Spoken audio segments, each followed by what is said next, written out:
Menjadi polisi bukan hanya sekedar profesi, namun juga sebagai wujud bakti kepada negeri. Di tengah erosi kepercayaan yang menggerogoti, ada harapan dedikasi polisi yang tak terhenti. Seveners, berjumpa lagi dengan saya, Haliza.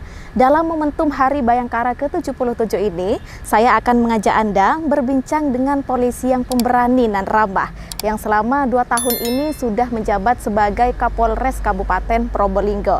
Ya, beliau adalah Ajun Komisaris Besar Polisi atau AKBP Teuku Arsyah Khadafi, Kapolres Probolinggo.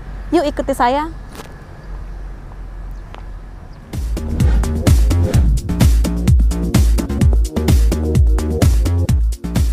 Baik, Assalamualaikum warahmatullahi wabarakatuh. Waalaikumsalam warahmatullahi wabarakatuh. Sebelumnya saya ucapkan selamat Hari Bayangkara ke-77 Bapak. Terima kasih. Dan tentunya Seveners, saya di sini tidak sendiri. Saya sudah ditemani oleh narasumber hebat kita. Ya, beliau adalah Ajun Komisaris Besar Polisi Teuku Arsyah Khadafi selaku Kapolres Probolinggo. Sebelumnya saya sapa terlebih dahulu beliau. Apa kabar nih Bapak? Terima kasih Mbak Haliza ya. Oke, ya. Betul Pak. Apa kabar Bapak? Sehat? Alhamdulillah sehat, baik, luar biasa. Kesibukannya sehari-hari pasti sibuk banget nih Pak. Ya, tentu saja ya. Tentu saja. Kita memastikan bahwa masyarakat terjaga, aman dan nyaman, tentu saja polisi harus banyak berbuat. Kegiatannya cukup banyak. Iya betul Pak. Namanya Bapak di sini kan Teuku Arsyah Khadafi. Nah kalau berbicara Teuku ini biasanya kan dipakai oleh orang Aceh. Apa benar nih Bapak keturunan dari keluarga Aceh? Iya, jadi Teuku itu gelar yang memang dipakai keluarga saya turun-temurun, terutama dari keluarga Bapak ya.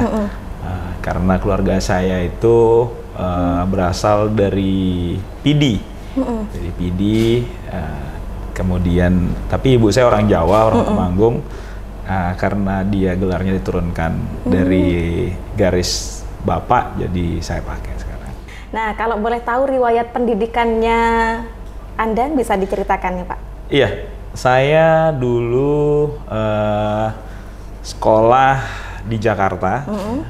Dari TK, SD, SMP, SMA. Di SMA dulu di SMA 8 Jakarta. Kemudian saya daftar Akpol tahun 2000 masuk. Kemudian lulus tahun 2003. Kemudian setelah itu berdinas pertama di Polda Jatim sampai dengan 2009. Kemudian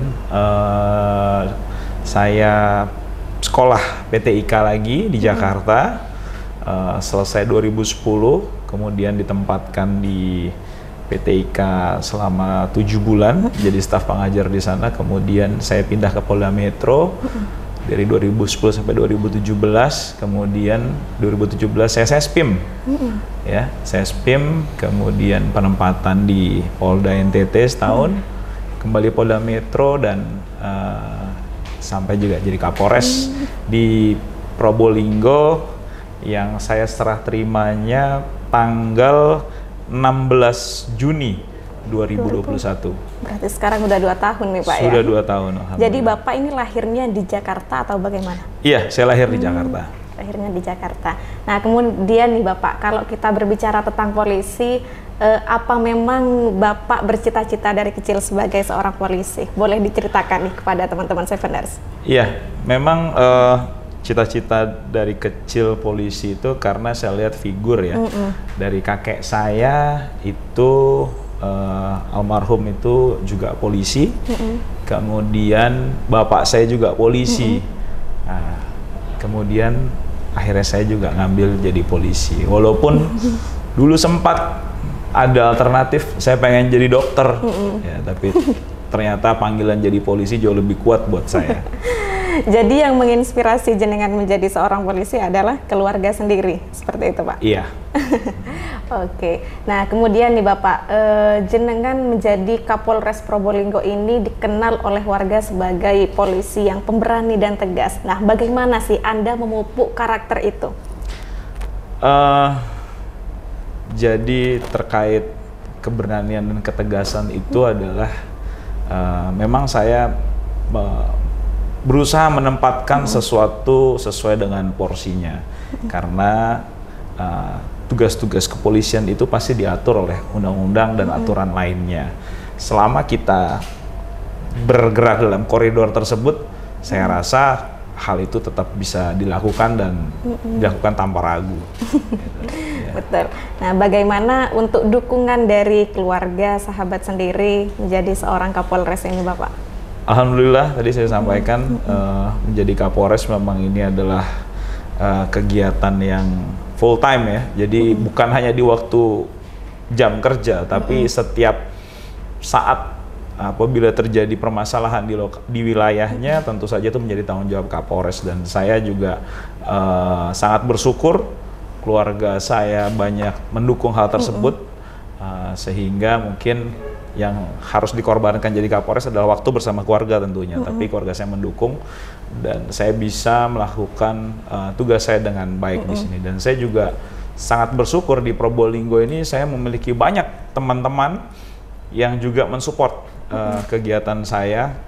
Kalau kita lihat mereview saya masuk ke sini, Probolinggo dihadapkan dalam permasalahan pada satu lonjakan COVID varian Delta, yang juga ini cukup membuat banyak sanak saudara kenalan kita yang meninggal karena varian Delta. Alhamdulillah dengan bantuan teman-teman saya yang ada di Probolinggo, ya kan, kita bisa sama-sama menghadapi kondisi tersebut. Dan alhamdulillah sampai dengan saat ini disampaikan bahwa terkait dengan COVID sudah menjadi endemik ya, sehingga bisa kembali ke normalan baru. Jenengan masuk Juni 2021 ke Probolinggo langsung dihadapkan dengan tantangan COVID gitu, Bapak? Iya, betul. Jadi itu adalah tantangan. Kemudian sebelum menjadi Kapolres Probolinggo, Bapak ini kan sudah mulai dikenal oleh publik lewat aksi-aksi heroik di Jakarta, di ibu kota, seperti bom Tamrin dan juga pembunuhan sadis di Cilincing. Ya. Nah, itu bagaimana sih kejadian-kejadian tersebut, Pak? Boleh diceritakan nih?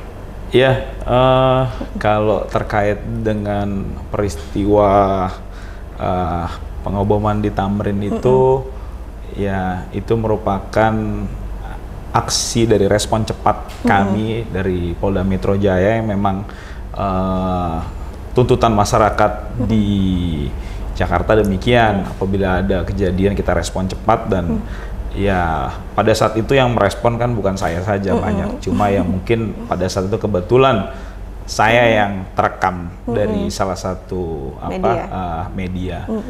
Tapi itu adalah peristiwa yang menunjukkan bahwa kekompakan anggota Polri bahu-membahu dan unsur masyarakat lainnya tentunya dalam mengatasi teroris itu perlu kita apresiasi, dan itu menunjukkan bahwa kita tidak takut sama aksi teroris, kan?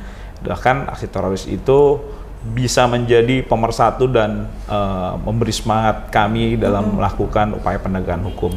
Sedangkan terkait pembunuhan yang di Cilincing, ya itu juga memang peristiwa yang cukup menggemparkan, karena korbannya selain seorang ibu rumah tangga juga anak umur 3 tahun. Alhamdulillah juga sama tadi berkat kerjasama kami dari pihak Subdit Resmob Polda Metro Jaya maupun juga dari Polsek Cilincing tentunya, dengan masyarakat sekitar, akhirnya kita bisa dalam waktu 5 hari bisa mengungkap pelakunya. Dan dalam di bom Tamrin dan juga pembunuhan sadis di Cilincing, Anda yang sangat terekam oleh media. Ya, kebetulan lah. Kebetulan. Dan sebelum menjadi Kapolres Probolinggo nih Bapak, sebelum ditugaskan di Probolinggo, apa sih yang ada di benak Anda tentang Probolinggo? Ya, saya pernah dinas di Polda Jatim ya, tapi memang saya tidak pernah dinas di Probolinggo sebelumnya. Jadi memang kalau kita lihat itu dengan wilayah geografis Probolinggo yang masuk wilayah tapal kuda istilahnya ya, orang pasti di Probolinggo itu keras, ya kan? Pasti keras di sini. Kemudian susah diajak komunikasi. Itu yang ada di mindset orang, ya kan? Kalau di mindset Bapak sendiri? Ternyata, ya kalau kita belum pernah ke sini pasti berpikir itu. Tapi alhamdulillah pada saat saya masuk, saya merasakan Probolinggo ini masyarakatnya sangat ramah, ya. Bahkan sifat gotong royong, tenggang rasanya sangat tinggi di sini, dan ini kondisi yang memang sangat luar biasa, dan ini menjadi salah satu modal saya dalam melakukan pembinaan Kamtibmas, sehingga dalam 2 tahun saya menjabat di sini, alhamdulillah wilayah Kabupaten Probolinggo cukup aman dan kondusif, dan itu karena kondisi masyarakatnya yang memang sangat tadi bilang ramah, kondusif, dan bisa diajak bekerja. Gitu. Jadi harap dengan ada podcast ini orang juga bisa lebih familiar terhadap apa yang ada di Probolinggo. Jadi pandangannya jenengan seperti itu tentang Probolinggo. Gak ada pandangan sebelum terjun ke Probolinggo, oh Probolinggo pernah ada kasus ini, seperti itu Pak? Iya, makanya kalau kita lihat dari jejak digital ya, memang kan ada beberapa kasus yang terjadi gitu, di Probolinggo. Yang paling pertama adalah terkait biasanya bondet, ya kan? Kemudian ada Dimas Kanjeng Pak ya? Dimas Kanjeng, ya kan? Ya, itu juga salah satu kan. Tapi ya ternyata begitu saya ke sini ya, hal-hal itu ya tidak bisa kita generalisir menjadi satu kondisi yang umum ya. Itu kan hanya bagian dari dinamika Kamtibmas yang ada. Gitu. Betul. Nah, selama menjabat di Probolinggo kan sebentar lagi, berapa hari lagi Bapak akan menjabat sebagai Kapolres Tulungagung? Iya, perkiraan mungkin minggu depan ya. Minggu depan. Ya. Minggu depan Bapak kan akan menerima amanah baru menjadi Kapolres Tulungagung. Nah, di Probolinggo sendiri apa sih kesan Bapak selama memimpin selama 2 tahun di Probolinggo? Pernah mengungkap kasus atau membuat kebijakan apa? Kalau yang berkesan, saya rasa Probolinggo ini sangat berkesan ya buat saya. Karena 2 tahun di sini, tadi bilang, dengan kondisi masyarakat yang sangat ramah, bisa bekerja sama, kemudian tenggang rasa yang tinggi, banyak permasalahan yang sudah bisa kita selesaikan bersama. Salah satunya adalah pertama tentu saja tantangan COVID. Ya, tantangan COVID dengan kondisi pada saat itu kita bisa dalam waktu cepat memvaksin masyarakat, mengedukasi masyarakat agar hidup lebih sehat dan sesuai dengan protokol COVID saat itu. Kemudian salah satunya adalah terkait pilkada serentak. Pilkada serentak itu dilaksanakan di bulan Februari 2022 ya. Itu jumlah desa yang melakukan pilkada itu 250 desa. Tahap pertama? Yang tahap kedua yang terakhir. Tahap ya. kedua. Yang pertama kan 50 desa, 50 desa. Dan 250 desa itu termasuk kegiatan pilkades serentak terbanyak di Polda Jatim. Ya, jumlahnya sangat banyak dengan kondisi cukup dinamis karena kita bisa lihat ada pasca penangkapan bupati ya. Jadi kondisi masyarakat cukup dinamis. Alhamdulillah dengan kerjasama kita bersama kita bisa menjaga stabilitas kondisi keamanan dan dalam itu zero insiden. 250 desa pilkada serentak tapi tidak ada insiden sama sekali. Itu merupakan merupakan hal yang sangat luar biasa dan ini tidak akan bisa terlaksana manakala masyarakat Probolinggo tidak bisa bisa tenggang rasa, bekerja sama ya kan, karena memang saya lihat masyarakat Probolinggo cukup dewasa dalam memahami bahwa pilihan berbeda itu bukan sebagai suatu hal yang menjadi permasalahan, tapi itu bagian dari keberagaman. Jadi itu. Kemudian permasalahan lain ya bersama-sama pada saat kegiatan 1 Juli tahun lalu kita dihadapkan adanya wabah penyakit kuku dan mulut. Sapi. Ya, sapi, hewan ternak ya. Dan Probolinggo ini adalah kabupaten dengan jumlah ternak nomor 3 terbesar di Jawa Timur. Jadi hewan ternak ini memiliki peran yang sangat penting dalam ketahanan ekonomi masyarakat Probolinggo. Dan itu ada satu kondisi di mana orang tidak berani makan daging sapi, ya kan? Nah, kemudian beberapa kasus sapi ditinggalkan begitu saja di jalanan, mati tidak dibawa. Itu terjadi. Nah, saking ketakutan orang pada saat akhirnya saya mempunyai ide bersama-sama dengan Forkopimda, kami membuat festival makan rawon sapi di alun-alun Keraksan itu. Iya, kebetulan rawon itu adalah makanan khas wilayah Probolinggo, dan ini menurut saya salah satu strategi kita. Yang pertama adalah yang paling penting membuat orang tidak takut makan daging sapi, karena rawon itu dengan pengolahannya direbus cukup lama itu akan mematikan seluruh virus. Ya, sesuai dengan protokol kita dalam mengkonsumsi sapi pada saat ada wabah penyakit kuku dan mulut. Dan yang kedua, dengan kerjasama kita bisa mendapatkan apresiasi dari MURI, Museum Rekor Indonesia, terkait dengan festival tersebut. Jadi di tengah wabah PMK, masyarakat Probolinggo menunjukkan bahwa mereka tidak takut makan daging sapi, dan ini akhirnya berimbas terhadap UMKM lainnya, restoran-restoran, warung-warung bakso akhirnya mulai bergeliat kembali, karena sebelumnya masyarakat itu takut.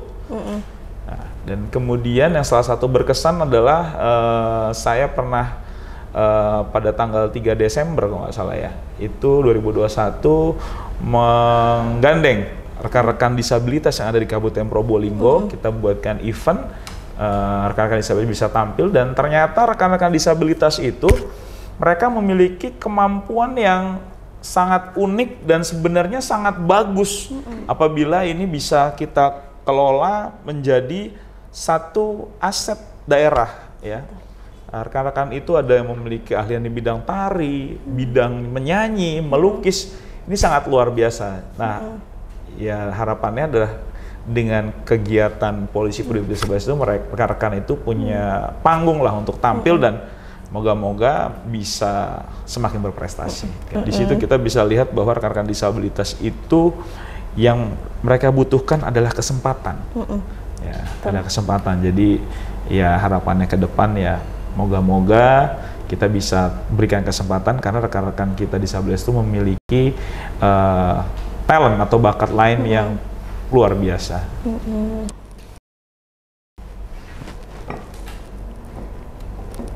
Kopinya enak nih Pak. Dari mana kopinya Pak? Iya, ini kopi ini adalah hasil saya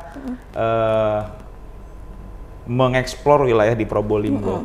Ini adalah kopi-kopi pilihan yang diproduksi di Tiris, Probolinggo. Jadi di wilayah Tiris itu ternyata banyak petani kita yang menanam kopi dan hasilnya luar biasa. Makanya saya selalu menyediakan kopi Tiris di kantor saya. Jadi untuk apabila ada tamu saya akan sajikan, dan harapannya adalah tadi saya bilang kopi ini bisa juga nanti menjadi salah satu komoditas utama dalam menunjang ekonomi di Probolinggo. Betul. Nah, selama menjabat menjadi polisi nih Bapak kan terkenal menjadi seorang spesialis reses atau kriminal. Nah, menurut Anda sendiri lebih nyaman Anda ada di satuan apa? Di kriminal, satlantas, atau apa nih Bapak? Boleh diceritakan nih pada teman-teman satlantas. Enggak, intinya kan jadi anggota Polri itu kita harus memiliki kemampuan yang global. Semua kemampuan harus dimiliki. Pengetahuan umum kepolisian harus kita miliki, dan kemampuan umum juga harus dimiliki. Ya mungkin karena kebetulan saya banyak ditempatkan di fungsi reserse, jadi banyak pengalaman saya di reserse. Tapi saya selalu berprinsip dimanapun saya ditempatkan, saya akan berikan kemampuan terbaik saya. Jadi kalau menurut saya, semua fungsi di kepolisian itu sama. Tinggal bagaimana kita menggali, mengekspor kemampuan kita, dan nantinya itu akan menjadi salah satu kesempatan kita meraih prestasi. Betul. Nah, untuk selanjutnya kan dari per 24 Juni kemarin Bapak akan diamanahi sebagai Kapolres Tulungagung nih Pak ya, dan akan meninggalkan Probolinggo. Nah, pesan apa sih yang ingin disampaikan kepada warga, masyarakat, dan khususnya pemuda di Kabupaten Probolinggo? Iya, saya berharap ya, Probolinggo ini adalah daerah yang sangat luar biasa. Kita memiliki kekayaan sumber daya alam yang sangat luar biasa. Kita memiliki sumber daya manusia yang luar biasa. Ya, saya lihat banyak pemuda yang kemampuan sangat luar biasa untuk menjadi salah satu daerah yang maju di wilayah Jawa Timur. Yang tetap harus dijaga adalah yang pertama adalah sikap tenggang rasa. Perbedaan itu pasti akan selalu ada, tapi jangan jadikan sebagai satu pembeda atau pemisah. Jadikan itu satu keragaman dalam kita berpikir. Gitu. Kemudian yang paling penting adalah terkait tadi sifat guyup, gotong royong itu juga harus dijaga. Rukun Pak ya. Rukun, karena dalam membangun satu daerah tidak mungkin kalau kondisinya tidak dalam kondisi yang rukun. Tidak satu visi misi. Iya. Kemudian yang harus tetap dijaga adalah bagaimana mengelola agar pola pikir kreatif ini bisa terus berkembang. Karena kita punya sumber daya alam bagus, kita punya manusia-manusia yang bagus dan hebat, tapi kalau tidak ada yang kreatif untuk memberdayakan hal-hal ini, ya tentu saja tidak akan maksimal. Tapi dengan potensi perkembangan saat ini, saya lihat apalagi dengan dibukanya pintu tol yang masuk ke wilayah Probolinggo sampai dengan 6 exit loh, ini luar biasa. Saya yakin dan percaya bersama-sama Probolinggo akan bisa menjadi salah satu kota paling maju di Jawa Timur. Yang penting kita memiliki visi yang sama untuk membangun Probolinggo. Nah, terakhir nih Bapak, tahun 2024 kita akan memasuki tahun politik. Nah, apa yang ingin Anda sampaikan kepada teman-teman Seveners? Iya, yang ingin saya sampaikan itu tadi, tetap kita harus memelihara terkait tenggang rasa itu. Tenggang rasa, maksudnya pasti akan ada banyak pilihan politik, ya. Jangan tadi perbedaan pandangan, perbedaan pendapat menjadi pemberi jarak. Tapi jadikan itu sebagai satu kasanah dalam berpikir, ya kan? Karena tujuannya adalah tahun politik itu kan memilih para pemimpin yang untuk membangun Probolinggo. Jadi siapapun yang jadi, tugas dia adalah membangun Probolinggo, kota maupun manusianya. Tinggal nanti kita saling mengkontrol ya, melihat. Jadi tetap harus dijaga kenyamanan, keamanan, ya kan? Dan yang paling penting adalah tadi, siapapun yang menang itu adalah rakyat Probolinggo yang menang. Jadi jangan jadikan itu sebagai sumber permasalahan, apalagi sampai menjadi pemicu terjadinya konflik sosial. Jadi saya kadang titip, kan kalau sudah beda warna akan terjadi konflik nih Pak. Iya, itu yang harus dipahami ya, karena salah satu yang perlu dipahami oleh masyarakat dalam politik itu tidak ada kawan atau lawan yang abadi. Betul. Ya kan? Itu adalah salah satu hal yang terjadi di politik. Jadi jangan masyarakat kemudian karena fanatisme berlebihan akhirnya berdampak terhadap kehidupan sehari-hari. Gitu. Nah, untuk selanjutnya nih Pak, apa sih kesan yang Anda dapatkan selama menjadi pemimpin di Probolinggo? Boleh diceritakan nih? Kalau saya selama di Probolinggo itu ya terkait dengan tadi ya, alamnya sangat luar biasa, masyarakatnya juga sangat bersahabat, dan yang paling penting adalah budaya di sini juga sangat luar biasa. Salah satu budaya yang mungkin menjadi ciri khas Probolinggo adalah salah satunya adalah kegiatan kasada di Tengger. Betul. Itu juga menjadi ikonik Probolinggo. Saya rasa itu perlu dijaga dan perlu dieksplor lebih jauh. Kemudian selain itu juga banyak kesenian khas Probolinggo seperti tari Glipang yang perlu kita sosialisasikan juga. Selain itu juga terkait di Probolinggo banyak sekali hasil dari alamnya yang kualitasnya sangat bagus ya. Seperti ada jahe merah dari sapi kerep, kemudian tadi ada kopi dari Tiris, kemudian buah-buahan tuh ya. Ada mangga, ada duren pancor dari Pakuniran, ya kan? Kemudian ada alpukat dari Tiris, kemudian juga produksi susu sapi dari Krucil. Jadi itu adalah salah satu aset dari Probolinggo yang memang bila dikelola dengan baik akan memberikan hasil yang luar biasa saya rasa. Itu kan kesan yang positif nih Pak ya. Yeah. Untuk kesan selama menjabat di Probolinggo seperti mengungkap kasus gitu, ada apa enggak Pak? Terkait kasus tentu saja ada ya.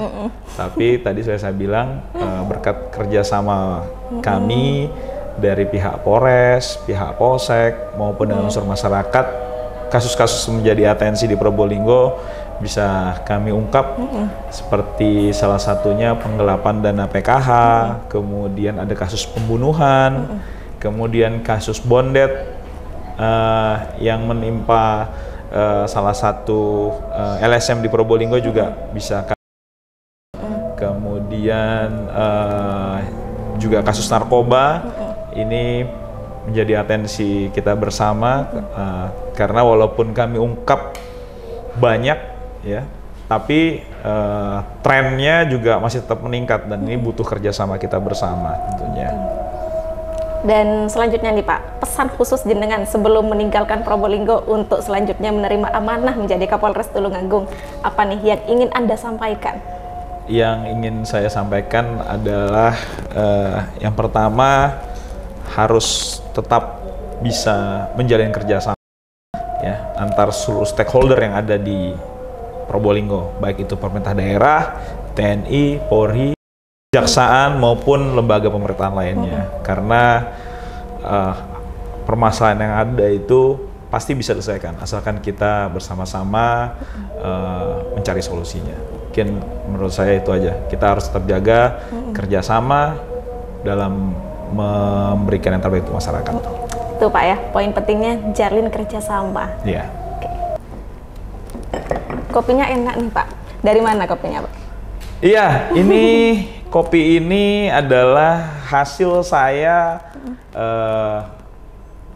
mengeksplor wilayah di Probolinggo. Ini adalah kopi-kopi pilihan yang diproduksi di Tiris, Probolinggo. Jadi di wilayah Tiris itu ternyata banyak petani kita yang menanam kopi dan hasilnya luar biasa. Makanya saya selalu menyediakan kopi Tiris di kantor saya. Jadi untuk apabila ada tamu saya akan sajikan dan harapannya adalah tadi saya bilang kopi ini bisa juga nanti menjadi salah satu komoditas utama dalam menunjang ekonomi di Probolinggo.